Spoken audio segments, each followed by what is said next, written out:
يوصيكم الله في أولادكم للذكر مثل حظ الأنثيين فإن كن نساء فوق 2 فلهن ثلثا ما ترك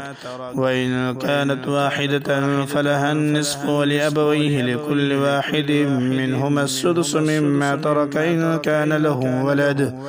فإن لم يكن له ولد وورثه أبواه فلأمه الثلث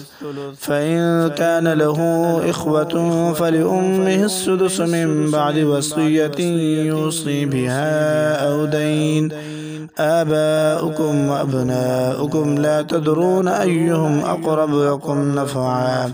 فريضة من الله إن الله كان عليما حكيما ولكم نصف ما ترك أزواجكم إن لم يكن لهن ولد فإن كان لهن ولد فلكم الربع مما تركن من بعد وصية يوصين بها أو دين ولهن الربع مما تركتم إن لم يكن لكم ولد فإن كان لكم ولد فلهن الثمن مما تركتم من بعد وصية توصون بها أو دين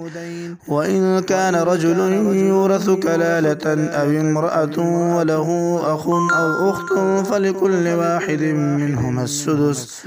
فإن كانوا أكثر من ذلك فهم شركاء في الثلث من بعد وصية يوصى بها أو دين غير مضار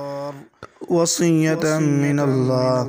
والله عليم حليم تلك حدود الله ومن يطع الله ورسوله يدخله جنات تجري من تحتها الأنهار خالدين فيها